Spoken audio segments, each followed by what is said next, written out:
Assalamualaikum warahmatullahi wabarakatuh.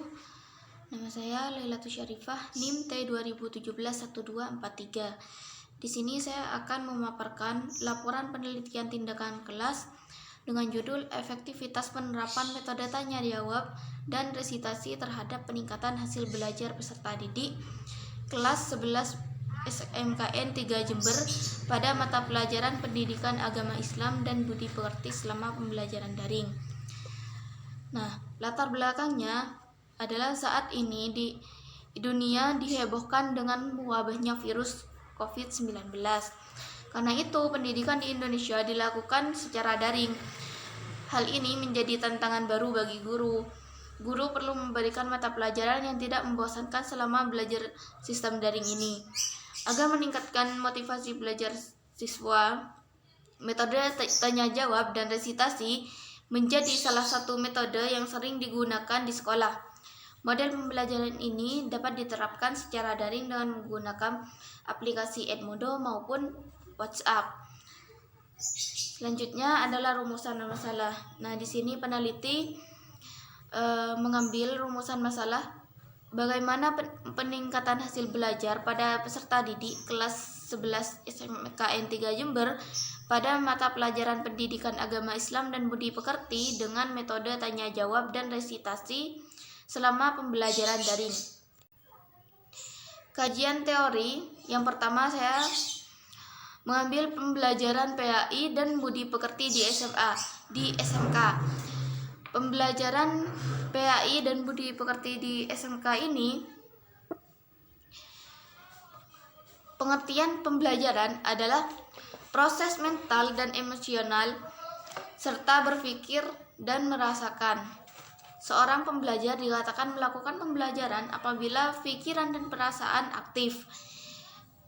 Nah, yang kedua, pendidikan agama Islam dan Budi Pekerti berlandaskan pada akidah Islam yang berisi tentang keesaan Allah Subhanahu wa taala sebagai sumber utama nilai-nilai kehidupan bagi manusia dalam alam semesta. Nah, pembelajaran PAI dan Budi Pekerti ini pada kurikulum K13 revisi 2017 itu diganti menjadi mata pelajaran pendidikan agama Islam menjadi pendidikan agama Islam dan Budi Pekerti. Nah, jadi sebelumnya itu yang digunakan adalah mata pelajaran pendidikan agama Islam. Namun pada edisi revisi 2017 ini pembelajaran PAI ini menjadi pendidikan agama Islam dan Budi Pekerti, seperti itu. Nah, yang kedua adalah metode tanya jawab dan resitasi. Metode ini adalah menggunakan metode tanya jawab dan metode resitasi, seperti itu. Jadi, metode tanya jawab adalah suatu metode pembelajaran yang dilakukan dengan materi pelajaran dalam rangka mencapai tujuan pembelajaran. Metode penugasan atau resitasi yaitu metode pembelajaran yang diberikan kesempatan kepada peserta didik mengerjakan tugas tertentu tentang materi yang diajarkan. Nah, selanjutnya adalah hasil belajar PAI dan Budi Pekerti. Nah, hasil belajar ini merupakan hasil dari suatu interaksi tindak belajar dan tindak mengajar dari sisi guru. Tindak belajar diakhiri dengan proses evaluasi hasil belajar. Nah, menurut Sujana, hasil belajar pada hakikatnya adalah perubahan tingkah laku sebagai hasil belajar dalam perhatian yang lebih luas mencakup bidang kognitif, afektif, dan psikomotor. Selanjutnya, pembelajaran sistem daring. Pembelajaran daring atau online adalah merupakan pembelajaran yang dilakukan melalui konversi video, suara, teks, maupun file. Nah, di sini pembelajaran daring di sini mempunyai standar isi mengacu pada standar isi pada satuan pendidikan yang meliputi yang pertama kerangka dasar dan struktur kurikulum, yang kedua beban belajar, yang ketiga kurikulum tingkat satuan pendidikan, dan yang terakhir kalender pendidikan. Selanjutnya adalah metode penelitian. Yang pertama adalah desain penelitian. Desain penelitian ini adalah perencanaan, struktur, dan strategi penelitian dalam rangka mengendalikan penyimpangan yang mungkin terjadi dan menjawab pertanyaan yang mungkin terjadi. Selanjutnya adalah tempat, waktu, dan subjek penelitian. Subjek penelitian di sini adalah siswa kelas 11 SMKN 3 Jember. Waktu di sini pada semester genap tahun pelajaran 2019-2020. Nah, untuk tempat di sini dilakukan secara online kepada salah satu guru di SMKN 3 Jember dan salah satu siswa dari guru tersebut. Yang selanjutnya adalah instrumen penelitian. Nah, instrumen penelitian di sini, dalam penelitian ini instrumen yang digunakan ada dua, yaitu yang pertama tes dan yang kedua adalah observasi. Yang keempat adalah teknik analisis data. Teknik analisis data yang digunakan dalam penelitian ini, yang pertama untuk mengetahui tentang aktivitas belajar siswa. Yang kedua, menganalisis data yang diperoleh dari hasil belajar siswa setiap siklusnya. Selanjutnya, deskripsi hasil penelitian. Siklus pertama yaitu perencanaan, pelaksanaan, tindakan, observasi dan refleksi. Nah, siklus yang pertama adalah perencanaan.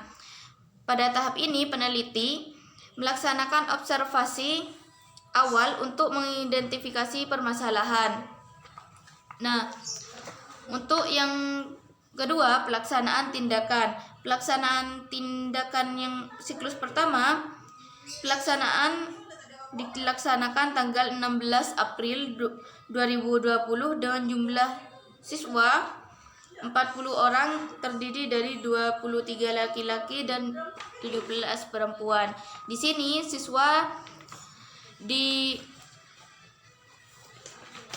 absen siswa di sini merupakan absen ketika siswa belajar dalam sistem daring.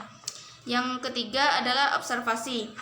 Nah, di sini observasi dilakukan dengan kegiatan wawancara yang guru di sini dalam pembelajaran di sini guru menggunakan WhatsApp atau bisa menggunakan Edmodo dalam pembelajaran daring di sini.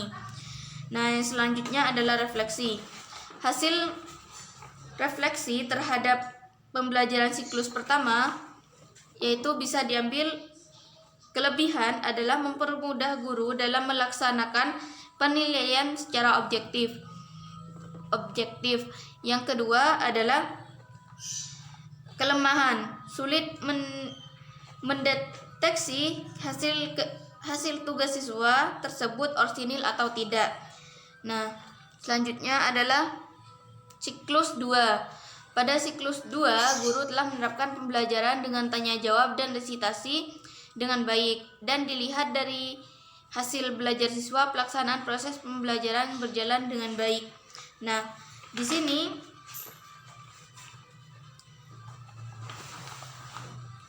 hasil wawancara bersama guru PAI dan BP dapat diuraikan sebagai berikut. Yang pertama, selama proses pembelajaran guru melaksanakan semua pembelajaran dengan baik. Selanjutnya, berdasarkan dari hasil pengamatan yang diketahui bahwa siswa aktif selama proses belajar berlangsung. Selanjutnya, pembahasan penelitian siklus pertama.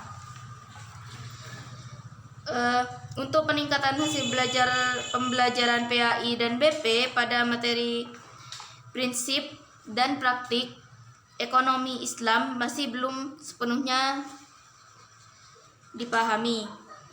Nah, yang menjadi beberapa sebabnya adalah yang pertama, siswa kurang termotivasi untuk belajar PAI dan BP. Selanjutnya yang kedua, hasil belajar akhir siklus pembelajaran siklus pertama ini semakin meningkat dibandingkan siklus sebelum pembelajaran pertama ini semakin meningkat dibandingkan sebelum siklus. Jadi sebelum siklus ini bisa dikatakan pembelajaran juga kurang maksimal. Yang kedua, yang siklus kedua,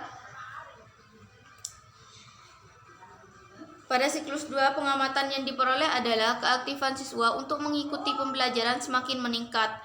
Nah, dan komunikasi antar guru dan siswa juga sering terjadi karena guru memperhatikan dan menghargai ide dan pendapat siswa. Yang terakhir, pembelajaran akhir siklus pembelajaran yang kedua ini semakin meningkat dibandingkan siklus yang pertama. Dengan demikian, secara klasikal, hasil belajar PAI dan BP dinilai tuntas. Nah, kesimpulan yang dapat diambil dari ini adalah pembelajaran dengan metode tanya jawab dan resitasi memiliki dampak positif dalam meningkatkan hasil belajar PAI dan BP materi prinsip dan praktik ekonomi Islam di SMKN 3 Jember. Untuk rekomendasi penelitian lanjutan, kegiatan pembelajaran PAI dan BP sebaiknya menggunakan pembelajaran yang aktif, efektif, menyenangkan sesuai dengan situasi dan kondisi yang ada. Yang kedua, dapat melihat hasil belajar siswa melalui metode tanya jawab dan resitasi yang mengalami peningkatan. Nah, yang ketiga, adanya perbaikan pembelajaran diharapkan dapat meningkatkan profesional guru dalam mengemban amanat sebagai guru yang profesional. Mungkin itu saja dari saya. Kurang lebihnya mohon maaf. Assalamualaikum warahmatullahi wabarakatuh.